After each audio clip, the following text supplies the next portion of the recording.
and that means another sports overtime. I'm Lane Fobbs. A lot to get to tonight, so let's jump right into this week's high school football action. We're going to start with our game of the week, the Gentry Rams at home taking on the Greenwood Bulldogs. Here's pretty much a typical Bulldog scoring drive. They want to get things going on the ground with Booker T. Chambers and John Derek Smith. That was John Derek Smith on the run, and when you get the run going, sets up the pass, Quadre Griggs to Sammy Epps.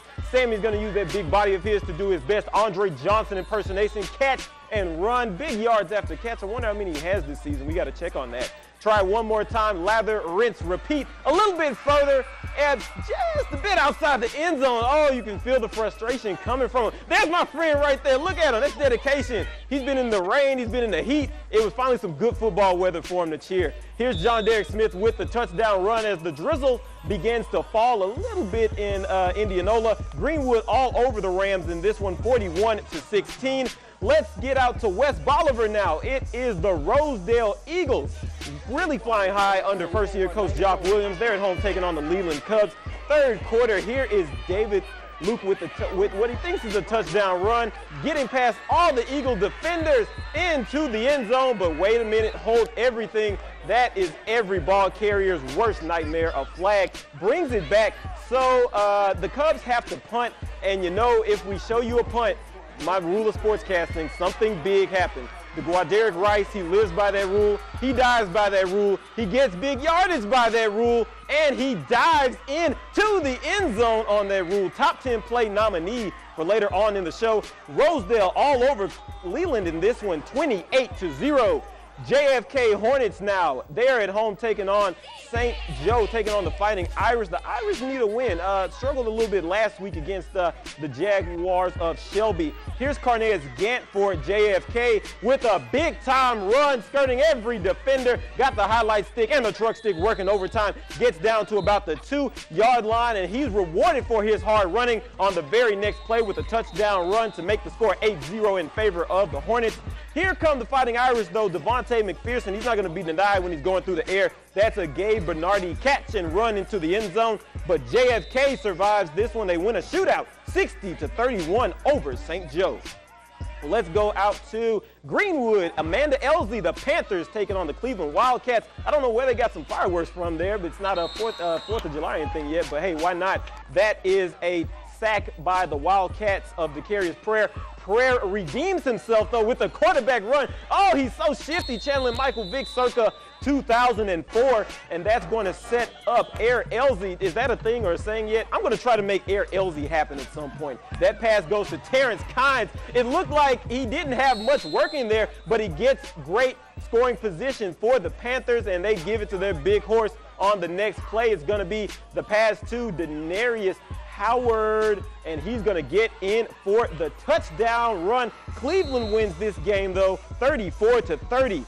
LaFleur County Tigers, they're up next at home taking on the Ruleville Tigers. Tigers versus Tigers. I didn't see Tony the Tiger there. They're trying to drum up some offense for LaFleur County. Here's Darius Coleman with the touchdown run into the end zone to put the Tigers of LaFleur County in business. On the very next play, I should say a couple of plays later, Coach for LaFleur, he wants to see a little bit of action through the air. My friend, your wish is granted. Ask and you shall be given unto you. That's Dominique Crow with the catch. Gets past his defender at the very last minute in man coverage. And later on, here's Demarius Ray, the quarterback. He's just going to keep this one himself, and he's going to dive into the end zone. LaFleur County all over Ruleville, 44-8. Let's head out to Bayou Academy now. The Colts taking on the Lee Academy Colts. Colts versus Colts, Tigers versus Tigers. We got a theme going on this week of high school football. Here is Tyler Kitchens for Bayou Academy. Going to find his man Thomas Davis for the easy score right there. And later on, here come the Lee Academy Colts.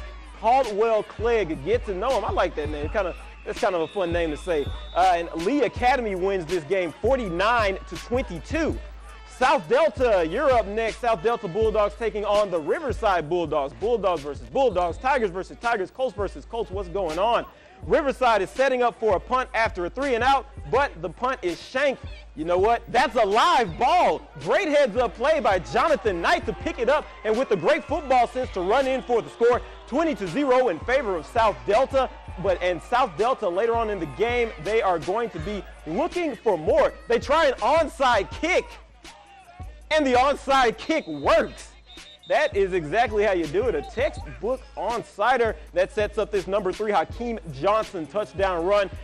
Make the score 28-0, and South Delta gets ahead, and they never look back. 48-0, South Delta takes it over Riverside. Let's head out to SIA, where they are taking on Delta Academy.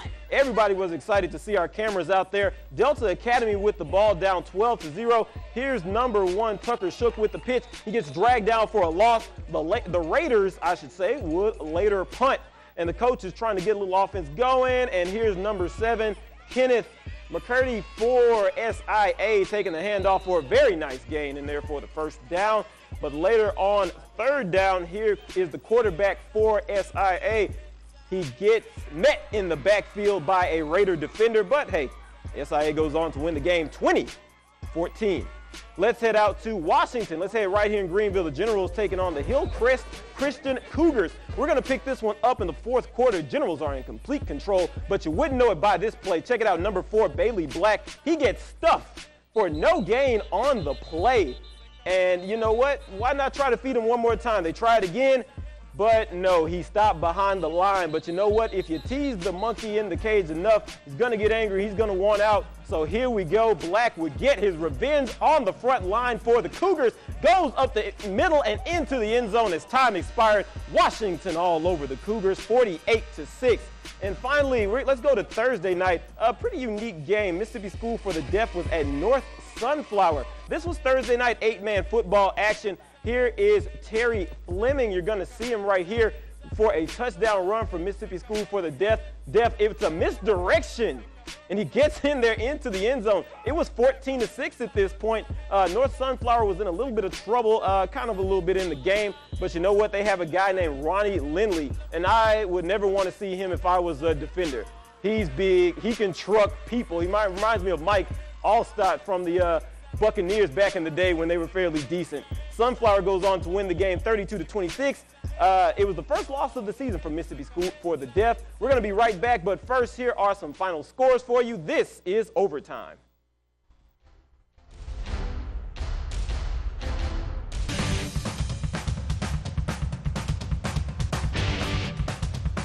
Hard to believe, but college basketball picks up next month. SEC Basketball Media Days were this past week, so let's start there where expectations are high for LSU's Johnny O'Bryant.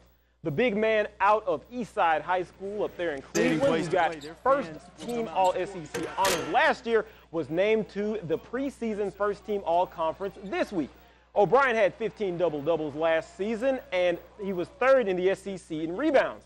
Now, that had him thinking about going pro before deciding to return to LSU for his senior season, junior season, I should say, and he says he's a much improved player. I've added a lot to my game. I've become a better passer, decision-making. I've slimmed down a lot, lost a lot of weight.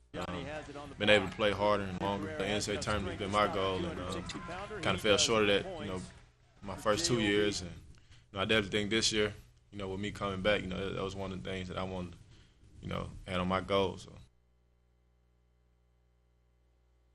And joining J.O.B. on the preseason All-SEC first team is everyone's favorite guy, Marshall Henderson. Henderson was the league's leading scorer a year ago for the SEC champion Ole Miss Rebels, but he'll have to wait a bit to see some action on the court because he enters this season facing an indefinite suspension for a few mistakes he made during some time in the offseason. And Henderson and the Rebels were picked to finish 7th by the SEC media voters. Not surprising, Kentucky's the overwhelming favorite to claim the conference crown. Coach Rick Ray and the Mississippi State Bulldogs were picked to finish 13th, just ahead of Auburn. And the SWAC preseason order of finish was also released. Mississippi Valley, the men were picked to finish 9th out of 10 in the men's poll. Texas Southern is picked to finish 1st. Interesting note, 4 men's teams in the SWAC are ineligible for postseason play due to academic issues, the Delta Devils included. On the women's side, meanwhile, the Devilettes are predicted to finish 4th, with twins Janice and Jasmine Sanders earning preseason all-SWAC honors. All right, let's check in on Delta State now, where expectations are high for the Lady Statesmen. They've kicked off practice this week. and they're ranked 8th in the country in a D2 preseason top 25 poll, and the league's coaches voted them favorites to win the Gulf South Conference. But second-year coach David Midlick assures outside expectations won't exceed their own. But it's nothing that they're not going to place on themselves or we don't place. We just want them to stay in the moment. I talked to them a lot about that last year, and it's been a theme this year. We want just to get better each day, and hopefully we're better at 9 o'clock tonight than we are at 7 o'clock. I feel like we got a bullseye on our chest. Everybody watching, and they want to know what the next session is going to be like. And November 4th, shortly approaching, we get a chance to prove our point. We want to go all the way. That's our main goal. It's our main focus. We're ready to get on the floor. We've been working hard in conditioning.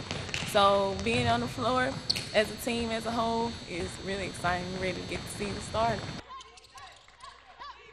And the season begins with an exhibition game Monday, November 4th. It'll be a men's and women's doubleheader with Delta State hosting Mississippi Valley. All right, it's almost the end of the line for us this week, but we still need to get the train rolling on our top 10 plays of the week. We're going to start with our number 10 play. Takes us out to entry at Greenwood. Check this out. This is Quan Davis Whitley for the Rams. He holds on to the ball. Very tough grab. Greenwood, though, is able to win the game 41-16. Let's go on to our number 9 play now. It is the Buccaneers taking on the Atlanta Falcons. Jaquiz Rogers with a little dump off. It looks like he could have been dropped, but he uses that speed that he had back in Oregon State for the run. Falcons win the game 31-23. Number 8 we go now. It's going to take us out to Cleveland. Cleveland taking on Amanda Elzy at Greenwood, I should say. This is Terrence Kynes with a catch. Looks like he should have been brought down, but he's able to turn it into a very big gain.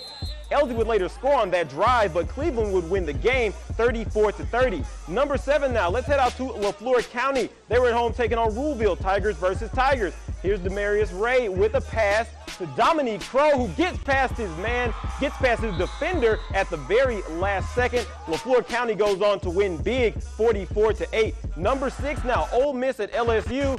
The field goal kick right there that sent all of Rebel Nation into a frenzy. Andrew Ritter kicked that one, pulled off a big upset. Ole Miss beat number 6 LSU 27-24. There are some very distraught Tiger fans you just saw there. Our number 5 play is Delta State. Let's go to Cleveland. Tarleton State at Delta State. Here's Casey Osborne with a catch and run, just using the body of his to just get past defenders, get into the end zone. Delta State gets a big win over the weekend, 38-36. The final from Cleveland. Number 4, North Sunflower Academy taking on Mississippi School for the Deaf. If I'm a defender, I don't want to see anybody that looks like that coming my way. I would run the other way. I'm not even joking.